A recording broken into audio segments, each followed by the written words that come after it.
Olá! Nós brasileiros sempre negamos sermos racistas, mas durante muito tempo cantamos sem refletir o verso da marchinha de Lamartine Babo, lá do Carnaval de 1932, que dizia: como a cor não pega, mulata, mulata, eu quero o teu amor. Chiquinha Gonzaga e Machado de Assis são exemplos de negros brilhantes, sem falar naquele que talvez ainda seja o brasileiro mais conhecido no exterior, Pelé. Hoje, a maioria da nossa população se reconhece afrodescendente e racismo virou crime. Mas atitudes deploráveis contra negros têm sido notícia até mesmo nos campos de futebol do Brasil. Para debater esse problema, eu recebo hoje o coordenador da Frente Parlamentar Mista pela Igualdade Racial e em Defesa dos Quilombolas, deputado Luiz Alberto, do PT da Bahia. O ouvidor da Secretaria de Políticas de Promoção de Igualdade Racial, Carlos Alberto Júnior. O coordenador do Núcleo de Estudos Afro-Brasileiros da Universidade de Brasília, professor Nelson Inocêncio. E o deputado Domingos Dutra, do Solidariedade do Maranhão. Ele é integrante da Comissão de Direitos Humanos e Minorias da Câmara. Senhores, muitíssimo obrigada pela presença aqui nesse debate. Deputado Luiz Alberto, PT da Bahia, gostaria de começar pelo senhor. O senhor acha que essa lei que hoje, a impressão que a gente tem, quem é leigo, quem não é da área jurídica e que assiste o noticiário na televisão, tem a impressão de que as pessoas cometem racismo, que é um crime imprescritível e inafiançável, mas após feito o boletim da ocorrência, o agressor é liberado porque aquilo foi classificado como injúria racial e não como racismo. Eu gostaria que o senhor explicasse a diferença e se o senhor acha que a lei precisa ser mudada. Olha, primeiro, nós, na Constituição de 88, considerando a gravidade do sistema racista, no mundo todo, inclusive, o Brasil, então, aprovou este princípio constitucional de crime de racismo imprescritível e inafiançável. A Lei 7716 estabeleceu as penalidades, né? E, evidentemente, que o sistema jurídico brasileiro, como a sociedade como um todo, nunca reconheceu a gravidade do racismo, o alto potencial destrutivo do racismo nas comunidades, nas pessoas.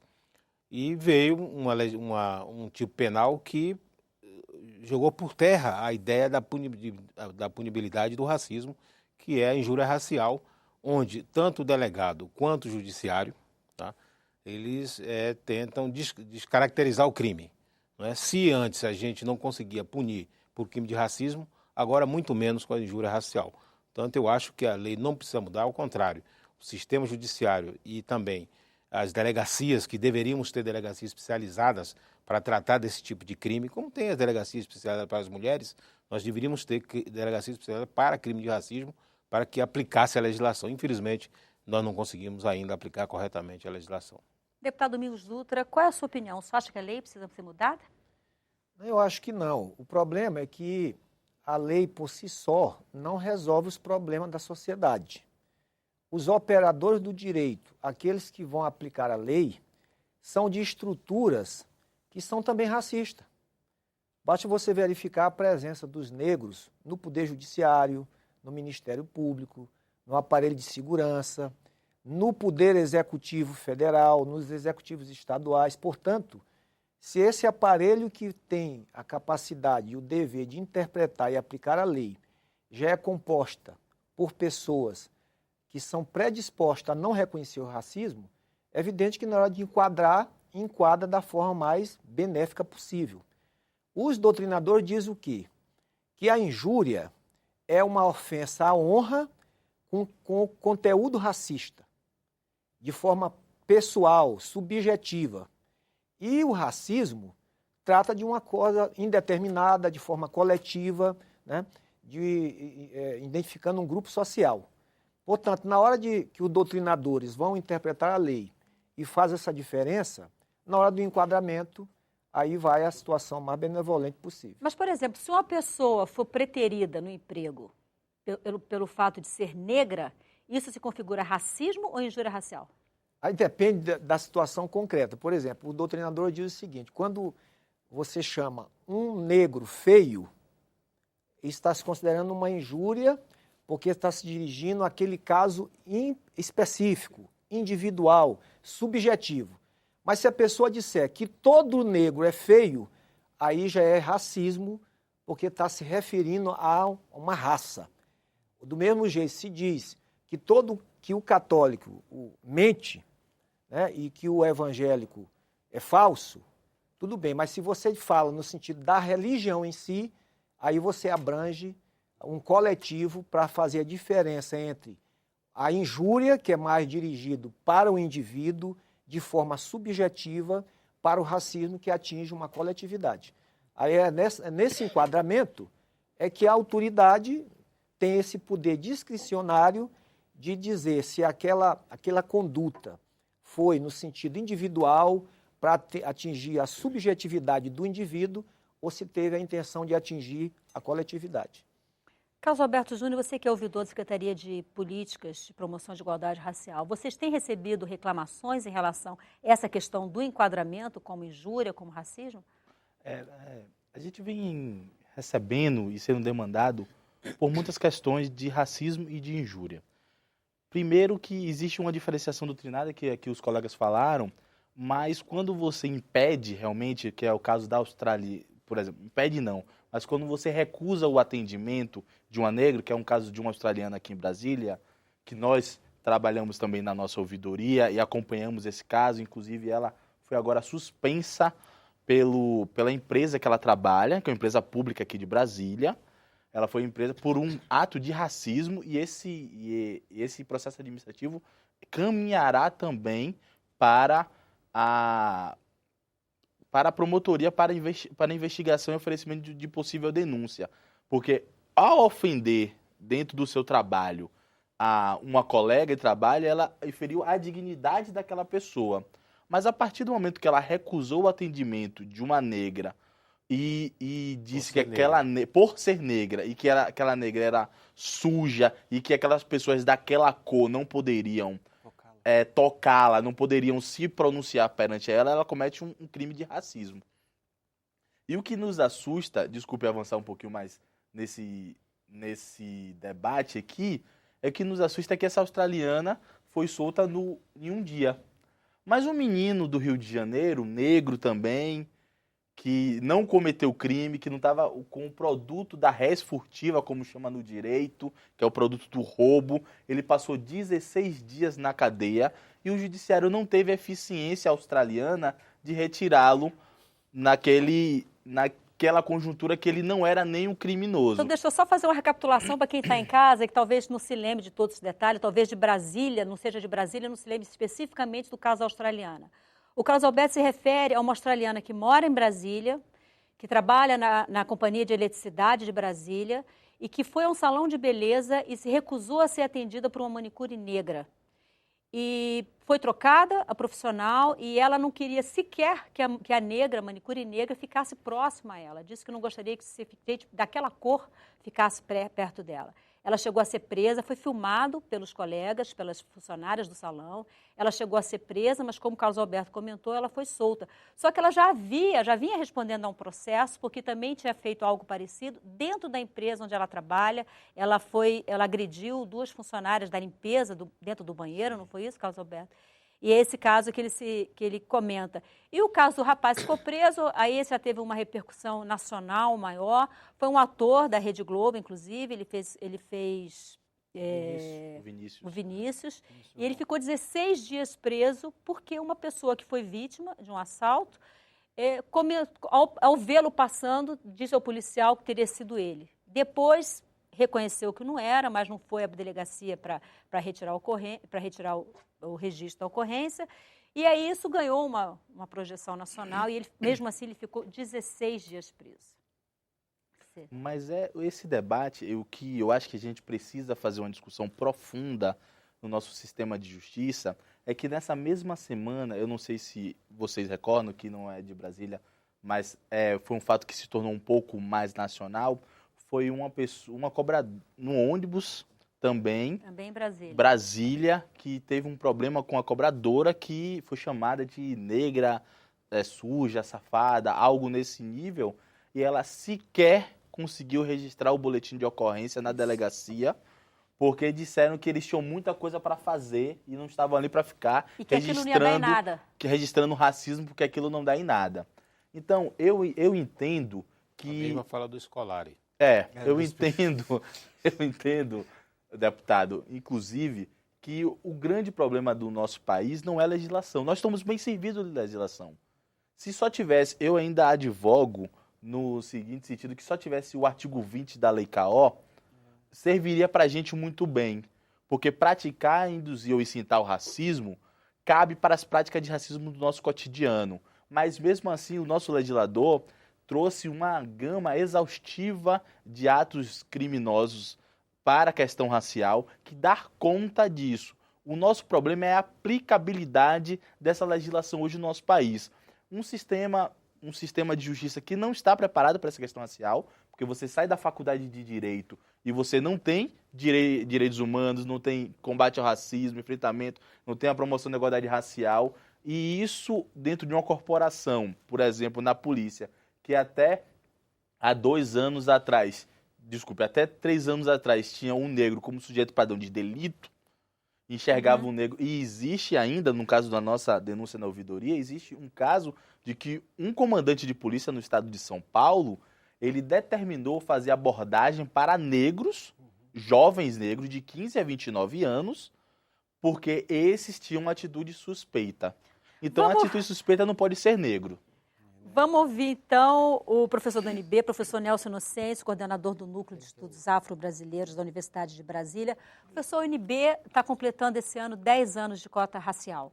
A UNB foi pioneira nessa área e hoje, inclusive, está rediscutindo a cota racial diante de existir agora uma cota social definida por uma lei federal. Eu queria que você falasse como é que é essa experiência e, assim, infelizmente, os casos que foram citados aqui, 2 casos foram de Brasília, que é uma cidade que tem um poder aquisitivo alto, uma população jovem e com um nível de instrução também alto. Então, em princípio, a gente tende a achar que não seria um campo fértil para se identificar em tantos casos de racismo. Dentro da Universidade de Brasília, nesses 10 anos de cota, vocês chegaram a presenciar problemas de injúria ou de racismo? Certamente nós tivemos. Né? A cota foi aprovada em 2003 e em 2004 foi implementada na Universidade de Brasília. Mas certamente, porque o pensamento conservador, ele está em todos os espaços, inclusive na universidade, porque a universidade também reflete o que a sociedade é. Né? Então, eu me lembro de um caso que se tornou referência de um professor da área do direito, da ciência política, agora acho que é da ciência política, e que, numa aula, disse que, enfim, desqualificou a população negra, chamando de negrada qualquer coisa. E um aluno que estava na sala gravou essa fala do professor e levou isso ao conhecimento da administração da universidade. Bom, depois ou foi aberto um inquérito administrativo e esse professor teve como sanção, né, uma suspensão de um dos seus vencimentos, alguma coisa. Né? Quer dizer, pode parecer pouco, mas foi importante porque foi o primeiro caso que a gente teve notícia de um professor que sofreu alguma sanção pelo fato de ter discriminado, de ter falado por ter tentado desqualificar, né, a população, a comunidade afro-brasileira. O que acontece é que a universidade, não só a Universidade de Brasília, mas acho que as instituições de ensino superior, elas estão enfrentando, na verdade, estão aprendendo a lidar com um assunto que requer muito da sociedade, porque isso é mudança de conduta, é mudança de comportamento, é mudança de cultura. Né? Isso não vem da noite para o dia. A UNB teve banheiros pichados com frases racistas, percebe? A UNB teve aqueles que se opunham, muitas vezes, não tinham uma postura muito franca, muito aberta para o embate. Então, usavam estratégias ardilosas para se oporem à política. Não foi fácil. Agora, o que é interessante é que a Universidade de Brasília, mesmo com as suas tensões internas, ela foi e continua sendo uma referência nesse processo, que o nosso projeto para as cotas foi um projeto piloto, até porque nós, diferentemente do MEC, nós não entendemos que a questão socioeconômica dê conta de tudo. E o nosso projeto, quando foi pensado, foi no entendimento de que o racismo precisa ser combatido enquanto tal, independente de classe social. Não é? Então, nós Eu vou chamar agora uma pessoa que vai participar com a gente pela internet, é o José Roberto Ferreira Militão. O Zé Roberto, ele é ex-secretário-geral do Conselho de Comunidade Negra do Governo do Estado de São Paulo. Zé Roberto, você me ouve? Estou ouvindo bem, encantado com o debate desenvolvido pelos debatedores. Que bom. Então, a gente gostaria de ouvir a sua opinião em relação a essa questão da injúria e do racismo, se existe a necessidade de haver mudança na lei. E eu queria ouvir de você também o seguinte, você acredita, o fato de essas pessoas se referirem a negros dessa forma, eu comentei há pouco que Brasília é um local onde nós temos uma população com poder aquisitivo elevado, com nível de instrução bastante elevado. Essas pessoas se referem aos negros dessa forma pela questão racial, pura e simplesmente, ou porque se sentem superiores a determinados grupos de pessoas, independente da cor. E a cor seria, vamos dizer assim, a ferramenta que essas pessoas usam para serem agressivas, para serem preconceituosas. Sem dúvida. Saúdo ao ilustre deputado Luiz Alberto e o deputado Domingos Dutra, que o deputado Dutra conseguiu sintetizar muito bem o que a doutrina representa com relação aos dois crimes tipificados de racismo e de injúria. Concordo também com o Carlos Alberto Júnior de que a nossa legislação é boa, ela é necessária e o direito penal em si é insuficiente para tratar a questão eminentemente social do combate ao racismo. Eu participei dos debates desde a pré-constituinte, participei dos debates da Lei CAO e, para nós, Movimento Negro, aos advogados que trabalhavam, foi a grande conquista a injúria racial. Porque, enquanto o tipo de crime era apenas de racismo, e essa compreensão exposta pelo deputado Dutra é correta, ela só se manifesta, só se tipifica diante da lei penal, quando vem ideologicamente representar a vontade de subjugar um povo, de excluir uma população, de excluir uma etnia do exercício de direitos, ou de menosprezá-la, de reduzi-la a condições de inferioridade, que aí tipifica o crime de racismo. E essas agressões, hoje tão rotineiras, aí já expostas pelo colega Carlos Alberto, ela era injúria pessoal, era injúria dirigida a uma pessoa. E o Poder Judiciário, os tribunais em geral, não acolhiam a denúncia de racismo, mesmo quando havia, e poucas denúncias houveram, de prática de racismo, porque no Brasil o racismo institucional não existiu, e a prática do racismo institucional, a não ser por algumas gangues aí de skinheads que exercitam de forma ostensiva, ela não é uma prática cotidiana. A prática cotidiana é o racismo velado. E a ofensa pessoal, que é injúria racial. Foi um avanço a conquista de injúria racial, permito discordar do deputado Luiz Alberto, porque ela passou a viabilizar a tipificação do crime mais reincidente, que é a ofensa no dia a dia do cidadão, a ofensa a essa cobradora de ônibus, a ofensa à manicure, que não consiste no crime ideológico de racismo, mas é uma injúria racial. Deputado Luiz Alberto, essa semana se comemora o Dia do Consumidor, e uma das coisas que tem sido muito discutida na imprensa é que o consumidor brasileiro desconhece o quanto ele poderia ser protegido pela lei. Até que ponto que a comunidade negra brasileira e a comunidade não negra também, é importante que a comunidade não negra também conheça, ela tem consciência do Estatuto da Igualdade Racial, dos seus direitos? Olha, do Estatuto, objetivamente, não acho que ela tenha acesso à informação detalhada do que é o Estatuto. Ela tem a percepção de que existem instrumentos legais que lhe protegem, né? E hoje é muito comum as pessoas procurarem organismos públicos para prestar queixa, Ministério Público, a própria CEPI, que está inaugurando brevemente aí uma ouvidoria bem instalada, né? Então, essa procura tem demonstrado, inclusive, que esses casos que nós estamos aqui discutindo, os mais recentes, no Rio de Janeiro, dos jogadores de futebol, não foi futebol nem tanto, porque ali foi a própria mídia tomou a iniciativa de divulgar. Mas esses casos no cotidiano que ocorrem, as pessoas têm procurado denunciar. O fato é que eu acho, discordando um pouco ali do Militão, que o Brasil desenvolveu o racismo, prática de racismo mais sofisticada do mundo. E isso leva com que, o que nosso deputado Domingos Luiz colocou, que os operadores de direito caem numa cilada, consciente ou inconscientemente. Eu não vejo, a fronteira é muito tênue entre o que se chama de injúria racial e o crime de racismo. Por quê?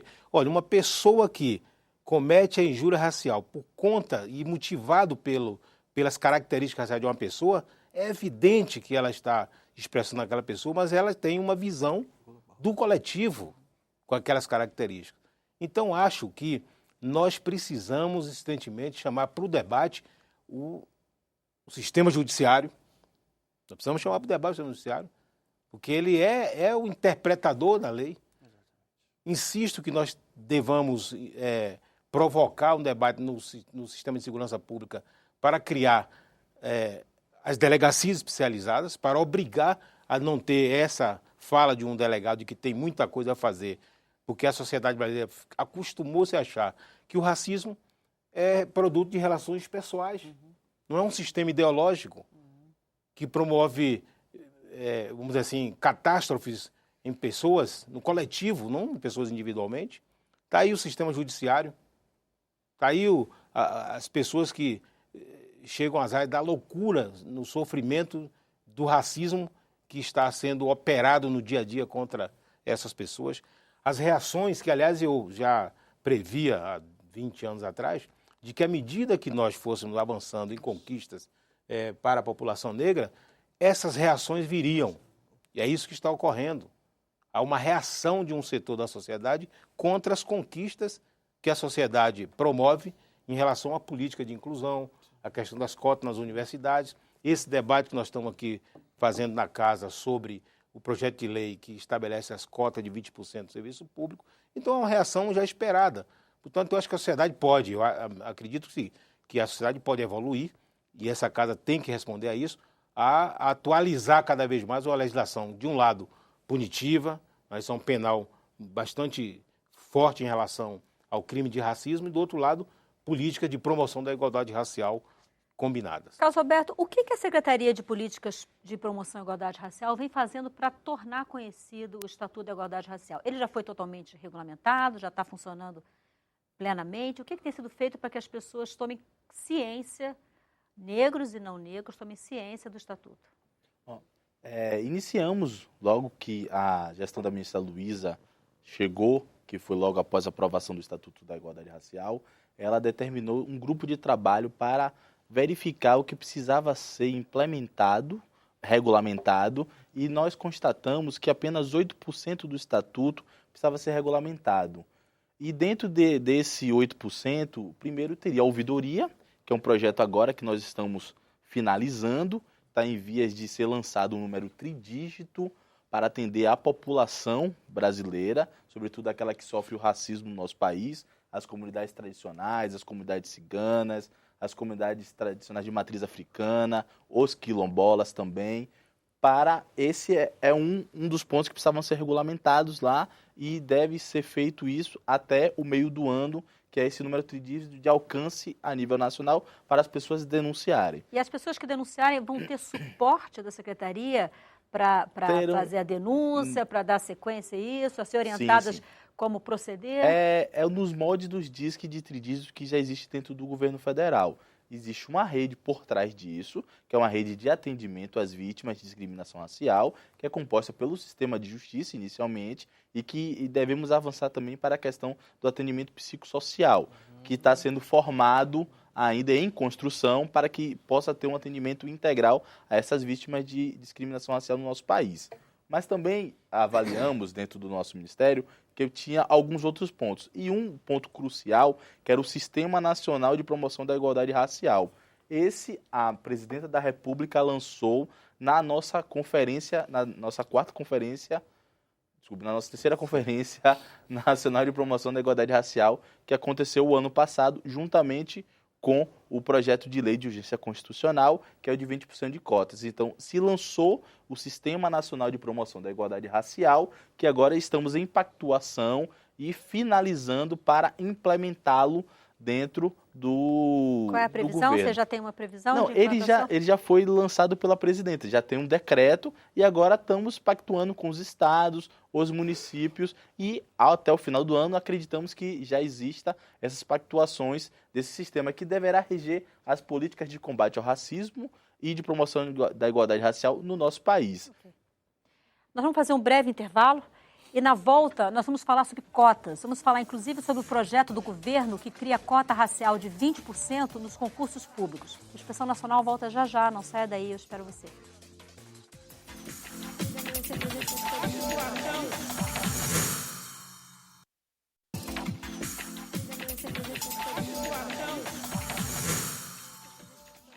Olá, o Expressão Nacional está de volta na TV Câmara, nossa página na internet.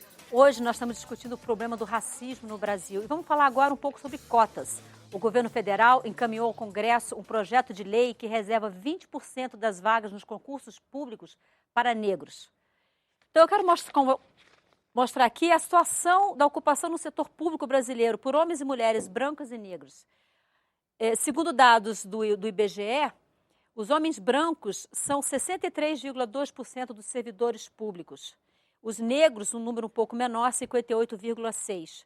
Dos empregados nas empresas públicas, 36,8% são brancos e 41,4% são negros, um número um pouco maior. Das mulheres, as servidoras brancas são 64,4%, as negras, 58,2%.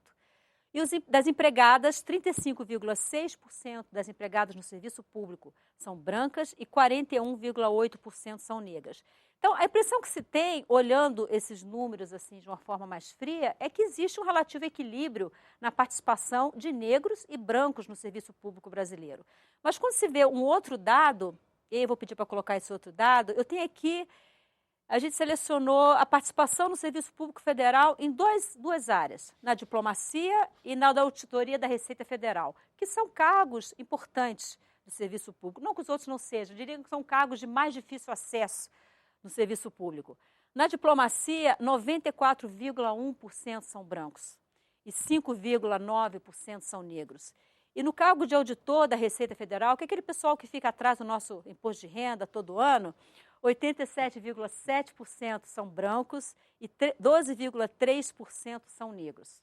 Então, quando a gente olha em termos de qualidade, se é que a gente pode dizer assim, essa participação, essa proporcional de brancos e negros, ela se mostra bastante desigual. E eu queria ouvir então o deputado Domingos Dutra, do Solidariedade do Maranhão. Deputado, você acha que essa proposta que a presidente Dilma encaminhou ao Congresso e que tramita em regime de urgência constitucional pode ajudar a resolver esse problema e é a melhor forma para resolver esse problema? Eu creio que sim. Primeiro porque se uma proposta dessa partisse de um parlamentar, teria muita dificuldade de aprovação. Vindo do Poder Executivo Federal, pela força que tem, a possibilidade de aprovar é muito maior, apesar de haver resistência. O único reparo que eu faço ao projeto é que não incorporou os índios, né? Está dedicado só aos negros, porque também a gente sente que quando se fala da questão da igualdade racial, se focaliza mais os negros e esquecemos os índios, os ciganos. Mas eu creio que o projeto é uma iniciativa importante. O Estado ou o governo faz um caminho inverso, já que durante séculos foi o Estado que possibilitou essa discriminação, e acho que é uma iniciativa positiva. O dado que você coloca nas esferas do poder público de cúpula é um dado também muito lamentável. Se você vai no Poder Judiciário, no Supremo, de 11 só tem um negro, portanto 10%. Se você vai no STJ, de 35 tem 2%. Portanto, nas cúpulas do poder público, a presença do negro ainda é muito pequena. E eu até me surpreendo com o dado desse eventual equilíbrio nas escalas mais inferiores de negros e brancos. Eu até duvido se é assim. Portanto, eu acho importante, até porque num país onde o serviço público tem um papel relevante, estados como do Nordeste, do Norte, o serviço público é decisivo, é muito importante ter negros para que a população que precisa do serviço público seja atendida também por negros. Professor Nelson Inocêncio, a sua experiência na Universidade de Brasília com as cotas, qual a sua avaliação? Você acha que no serviço público, cotas para um concurso público também é um bom caminho?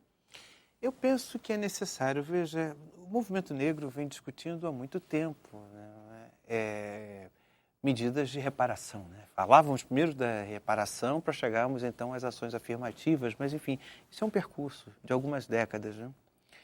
E o que me parece necessário a gente destacar é exatamente isso. Quando você mostra ali, por exemplo, os espaços de prestígio e poder, a discrepância, o abismo aumenta. Quanto maior for o prestígio, por exemplo, de uma profissão, de uma atividade. Então, isso é fundamental. Por exemplo, as universidades começaram a desenvolver políticas para a graduação. A gente vai ter que discutir políticas para pós-graduação, mestrado e doutorado. A gente vai ter que discutir políticas para os concursos voltados para a docência. Professores, sabe por quê? Porque não basta você apenas pensar na ampliação dessa presença em relação ao corpo discente, ao corpo de alunos. Você tem que pensar nessa presença também no que diz respeito ao corpo docente. Então, eu participei da audiência pública realizada pelo Ministério Público no ano passado e vejo que nós não temos saída. Quer dizer, se a sociedade, seria muito bom se a sociedade mudasse por conta própria. Quando isso não acontece, efetivamente a gente precisa de recursos, de mecanismos legais para promovermos as mudanças necessárias. As nossas mudanças, aliás, são tardias, né? Porque se você considera a abolição da escravatura, ano passado foram 125 anos, esse ano serão 126 anos de abolição da escravatura. Quer dizer, na verdade, o que começou a ser desenvolvido foi na transição do século XX para o século XXI. Quer dizer, nós estamos começando um processo e, inevitavelmente, as políticas de cotas precisam ser ampliadas.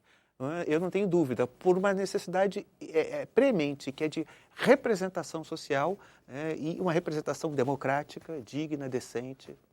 Isso. Zé Roberto Militão, você está me ouvindo? Estou ouvindo. Eu gostaria que você participasse aqui da nossa conversa, essa questão das cotas. Militão, eu queria colocar para você um outro olhar sobre essa questão das cotas no serviço público. A gente está tendo aqui um olhar de como o serviço público pode contribuir para minimizar essa diferença que existe tão grande hoje ainda entre os negros e os brancos. Eu quero olhar de fora para dentro, de quem recebe o serviço público e quem paga pelo serviço público, que é o cidadão brasileiro e que é o cliente do serviço público. Você acha que o cidadão brasileiro, que é cliente e paga o serviço público, ele entende da mesma forma, ele entende que no serviço público deva haver cota, ou ele acha que ele tem direito de ser atendido pelos melhores servidores públicos, independente de cor, de orientação sexual ou coisa do gênero?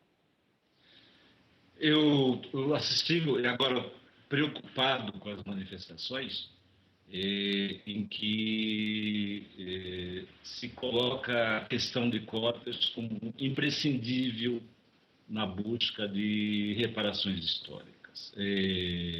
Isso não é verdade.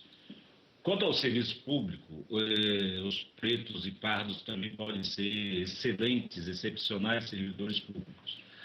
Mas a representação proporcional demonstrada aí pelo acesso aos cargos públicos revelam que os pretos e pardos, por falta de acesso a um melhor nível de educação, uma educação de qualidade, não conseguem disputar os cargos mais elevados do serviço público nacional. E nesse sentido, há de ser reconhecido como elogiável a iniciativa do Itamaraty, em que oferece bolsas de estudos num programa de ações afirmativas, visando preparar jovens pretos e pardos para se qualificarem a disputar as vagas no Itamaraty na carreira diplomática. E a ideia de reparação, ela contempla exatamente isso. A reparação histórica devida aos afro-brasileiros é a reparação do Estado brasileiro fazer investimentos para a recuperação desse atraso da população afro-brasileira no acesso, principalmente à educação e aos outros bens sociais, à habitação, à saúde, a trabalho digno. no campo das disputas de acesso à universidade. Eu sempre defendi que as universidades tivessem programas de ações afirmativas. Porém, isso não pode ser feito, e a crítica contundente é nesse sentido, através da segregação de direitos raciais imposta de forma compulsória pelo Estado. Quando o Estado adota a ideia de raça para outorgar direitos ou excluir direitos, o Estado está acolhendo a lógica do racismo. O Estado está acolhendo a lógica fundadora da classificação das pessoas em raças diferentes. E quando o Estado faz isso, ele aprofunda dentro da cabeça da sociedade, da população, primeiro, a ideia de raça. Segundo, que as raças são diferentes. Terceiro, que há uma raça, entre aspas, inferior e que essa raça precisa de uma muleta estatal. A Índia pratica políticas de cotas desde 1910, ainda impostas pelo Império Britânico. Inicialmente para os Dalits, posteriormente para as diversas castas na Índia. E castas nada mais são do que etnias diferentes, entre aspas, raças diferentes. Entretanto, a Índia até hoje não teve nenhuma grande evolução na promoção da igualdade dessas etnias. Os 400 milhões de Dalits continuam excluídos da sociedade indiana. Mais de um século de aplicação de cotas aprofundou na cabeça da população indiana relegar os Dalits a serem os intocáveis naquela sociedade. Ok, obrigada. Todos... Carlos Alberto, sei que da Secretaria de Políticas de Promoção de Igualdade Racial foi falado aqui um ponto pelo deputado Domingos Dutra em relação porque os índios não entraram nesse projeto que veio do Executivo, e eu queria ouvir em relação a esse ponto que eu coloquei, em relação ao olhar do cidadão.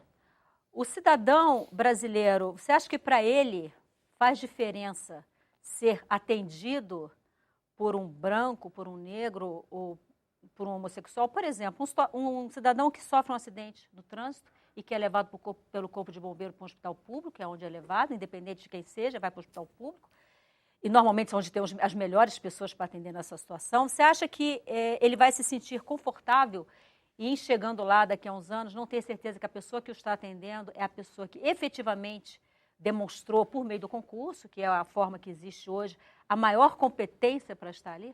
Eu acho que, inicialmente, a gente precisa derrubar mitos. E derrubar o primeiro mito de que o sistema de ações afirmativas, ele prescinde de mérito. Todos que estão no sistema de ações afirmativas, eles têm um mérito para alcançar a base daquele corte, chama linha de corte, alguma coisa assim. Então, ele precisa, primeira coisa, ele precisa passar nesse concurso, tá? E aí, é bom a gente relembrar um pouco que o Supremo fala, que a meritocracia sem igualdade de pontos de partida é uma forma de aristocracia velada, certo? O cidadão, quando procura um hospital, ele quer ser atendido pelo que ele se reconhece na sociedade. É o primeiro ponto que eu entendo que ele quer chegar no hospital, porque é muito difícil nós que estamos aqui negros chegar no hospital do SUS e só ter médicos brancos que não entendem, por exemplo, de anemia falciforme. Então, assim, precisa também, a medicina precisa expressar a pluralidade da nossa sociedade, que se compõe de 51% dos negros. Então, acho que esse é o primeiro olhar, e o primeiro mito que a gente tem que derrubar é que nas ações afirmativas também existe meritocracia. E aí podemos trazer vários dados, a UNB, o professor Nelson Nossa está aqui, do perfil desses estudantes cotistas e da sua excelência dentro dos seus cursos. Então, assim, a primeira coisa que a gente tem que fazer é tirar essa questão de meritocracia, porque ela existe dentro das ações afirmativas. O segundo ponto é que... Então, só para a gente esclarecer, são pessoas que efetivamente serão aprovadas no concurso. Claro, O que acontece é que no ranking, elas não estariam, talvez, com aquela nota que elas tiraram, talvez não estivessem nos primeiros colocações ela do não ranking. teve a oportunidade de alcançar por aí, pelo racismo, por não ter ocupado todo... Vamos citar um exemplo Mas que você usou. reuniram as condições para estar ali, foram aprovadas. Temos que usar um exemplo. O Itamaraty tem a bolsa, que é uma bolsa que é preparatória para o concurso da diplomacia. Concurso do Rio Branco. que é o primeiro, é louvável, inicia isso, mas sabemos que o concurso da diplomacia, as pessoas que concorrem, passam 5 anos fora do nosso país, se preparando, estudando, conhecendo a conjuntura internacional do país, coisa que um adolescente negro vindo, por exemplo, eu sou baiano vindo de Cosme de Farias, ou vindo da Liberdade, deputado Luiz Roberto, que o senhor conhece muito bem, não teria a condição, por exemplo, de fazer um curso nos Estados Unidos, mesmo com a Bolsa de Itamaraty. Por isso que a incidência, mesmo de 5%, que é só para preparatório, não tem cotas no sistema de diplomacia, nós temos apenas 5% de negros. Então, assim, o que se busca não é benefício nem benesses, é oportunidade. Não, o próprio Itamaraty já reconhece que o seu sistema não tem produzido o que ele gostaria de produzir. Claro, porque a gente precisa quebrar esse mito que isso seria uma racialização do nosso país. Pode me permitir Por favor, uma professor. Eu acho absurdo quando se fala que o país nunca foi racializado. Esse país sempre foi racializado. E algo que se agudizou no século XIX com o racismo científico. Que história é essa de que são os movimentos sociais? A teoria Ou lombrosiana. de que é o Estado que está inventando a racialização? Mas você citou uma marchinha do início do século XIX, do início, sei lá, 1932. século XX, não é? XX. Nós estamos discutindo isso já há algum tempo.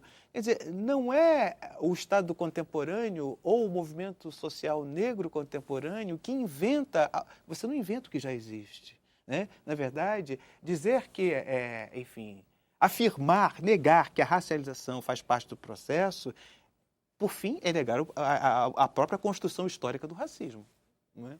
Ao meu ver. O que eu queria, só para finalizar, para a gente entender, quando eu procuro um serviço público, eu procuro que aquele serviço público espelhe o que o meu país é. Mas eu não quero apenas que isso possa ser reproduzido, o que o nosso país, a nossa maioria, seja reproduzida, apenas quando se trata do sistema penal. Eu não quero que isso seja reproduzido, ou que seja reproduzido apenas no sistema braçal. Porque eu quero que tenham pedreiros, eu quero que tenham lavadeiras, eu quero que tenham empregadas domésticas, mas eu também quero que tenham médicos, quero que tenham advogados, diplomatas, porque o nosso país, ele pode produzir tanto braçal, negros que trabalhem com o trabalho braçal, mas ele também pode produzir negros que trabalhem com o trabalho intelectual. Só para a gente dar continuidade com outro participante, por que não os índios, o deputado Domingos Dutra citou? Isso eu não saberia lhe explicar isso com profundidade. Isso foi um projeto que foi feito, foi versado dentro da CEPI de cotas, que é uma reivindicação do movimento negro. A CEPI não trabalha com a pauta indígena, certo? Mas isso passou perante o sistema do governo todo e se permitiu que inicialmente se trabalhe com as cotas no serviço público para a população negra, que é a população mais afetada. Não discordo, e quero falar isso publicamente. Pode ser emendado no Congresso. Pode ser emendado no Congresso e pode ser proposto também, posteriormente, uma cota para os indígenas. Não tem problema algum. Eu acho que Tá difícil. o deputado... Deputado Luiz Alberto. A questão dos indígenas é mais grave do que a questão dos negros. Não sei se é de gravidade, eu acho que existe uma concepção na sociedade brasileira sobre o que é ser índio. Não é? Um índio que sai da sua Que não é mais aldeado. terra delimitada e vem para o chamar sociedade global, ele deixa de ser considerado um índio. Aliás, a legislação não trata ele mais como um índio. Então você tem um outro modelo que precisa ser, vamos dizer assim, mais estudado, superado. Precisa ser superado isso. Nós não conseguimos superar. Agora, eu queria só comentar o seguinte, eu acho que essa questão das cotas no serviço público, quando você pergunta se um cidadão ou uma cidadã quer ser atendido como uma pessoa competente, o problema é que o racismo produz situações, como eu chamaria aqui de distanciamento entre as pessoas. Ora, uma pessoa negra, pobre, chega no serviço público, seja ele na Receita Federal, seja ele no sistema de saúde, e ver uma pessoa branca na frente dele, ela já sente um distanciamento produzido por essa ideologia racista. Então, essa ideia de que o Brasil precisa realmente produzir estímulo à inclusão e aí as cotas cumprem esse papel, é fundamental. Aquilo que foi mostrado ali, aquilo é um desastre. A diplomacia brasileira, aquilo ali, a concepção dela é o seguinte, é o espelho do que é o Brasil, que sempre foi vendido pela elite brasileira. Pois é, deputado, esse espelho se reflete aqui no Congresso Nacional. O senhor é autor de uma PEC 116, Exato. que reserva vagas para negros no parlamento. Na Câmara dos Deputados. Eu li uma declaração da ministra Luísa Bairros, que ela diz que ainda existe a percepção de alguns partidos eleitores que o candidato ideal é homem, branco, cristão e heterossexual. Exatamente. A ministra foi perfeita.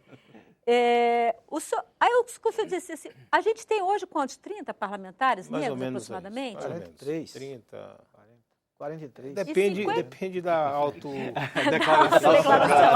Exato. Então, E 51% da população hoje é negra, se autodeclara se autodeclara negra. Exato. Os negros não votam nos negros? Votam. Por que, Aliás, então, os partidos políticos não dão espaço para os negros? Onde é que está o sistema, problema ele disso? o sistema político eleitoral brasileiro, ele é segregador.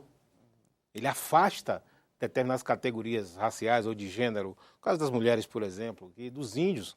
Eu tenho um caso dramático do que foi aqui a experiência do Juruna? Juruna. Ele terminou a vida pedindo Mário esmola Juruna. aqui nos corredores do Congresso. Mário Juruna. Então, eu acho que a população negra não tem oportunidade de ver uma candidatura negra competindo de forma igual. Eu tive o meu caso, por exemplo, e a percepção que é verdade, que a sociedade vê, um parlamentar, ou seja, o político, ele é branco, homem e heterossexual. E cristão. E Cristão. E rico. E hoje os cristãos mais conservadores ainda.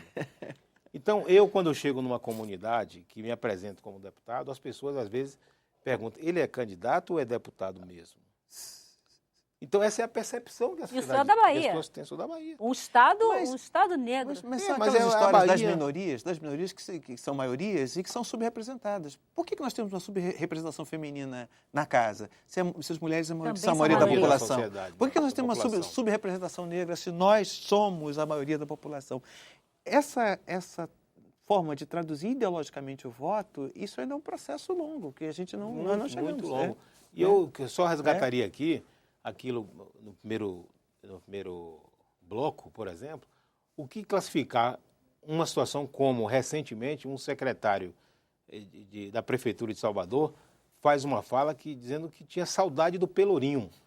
O Pelourinho, não o Pelourinho hoje é aqueles simbolismo Centro todo, turístico mas o lindo. Pelourinho, um tronco que se amarrava os escravizados para serem torturados, Para espancados. pagar imposto, deputado. Inacreditável. E um Inacreditável. outro professor da Universidade Federal da Bahia que Do diz berimbau. que negro só tocava birimbau porque tinha uma nota só. Uma Uma única corda só.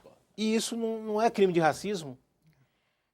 Isso não gerou absolutamente nenhum inquérito, processo, absolutamente nada. Deputado Domingos Dutra, para a gente encerrar o programa, eu queria ouvir o senhor rapidinho em relação ao ponto. O senhor comentou que os índios, que foi discutido na Comissão de Direitos Humanos, que as cotas não abrangem a população indígena brasileira. Mas quando a gente olha, por exemplo, o Ministério, hoje a gente tem 39 ministérios, deve ter um ministro negro. Tem mais de um ministro negro? Tem dois Mudaram agora, alguns tem recentemente? dois, Tem tem dois. a Dois educação. ministros Da negros. educação e do... Você acha que essa proporcionalidade, essas cotas, deveria haver também nos ministérios e também nos cargos de confiança que existem nos poderes executivo, legislativo, judiciário, os cargos de provimento, de livre provimento? Eu acho que se para manter uma coerência, já que nós começamos com cota nas universidades, para permitir que os negros cheguem a uma educação de qualidade, a coerência levaria à uniformização. No entanto, isso são passos que são dados de acordo com a conjuntura. Eu creio que no momento que o nosso país, que a nossa democracia vá avançando, ao mesmo tempo que os racistas têm que botar a cara de fora, e isso é positivo para a gente desmistificar de que não tem racismo, eu acredito que outros avanços nós vamos conquistar. Okay. Deputado Domingos Dutra, Solidariedade do Maranhão, muito obrigado por sua presença aqui no nosso programa. Carlos Alberto Júnior, ouvidor da Secretaria de Políticas de Promoção da Igualdade Racial, muito obrigada também pela presença aqui no programa. Deputado Luiz Alberto, PT da Bahia, coordenador da Frente Parlamentar Mista pela Igualdade Racial e Defesa dos Quilombolas, muito obrigada também. Professor Nelson Inocêncio, da Universidade de Brasília, muito obrigada. Desejo um bom trabalho agora nesse processo de rediscussão das cotas na Universidade de Brasília. Teremos, com certeza. Zé Roberto, que participou também com a gente no Skype, Zé Roberto Militão, muito obrigada também pela sua participação. Muito grata. Você de casa que nos acompanhou pela TV Câmara e pela nossa página na internet, muito obrigada. O Expressão Nacional volta na próxima terça-feira, às 9h30 da noite. Eu sou Maristela Santana e eu espero você até lá.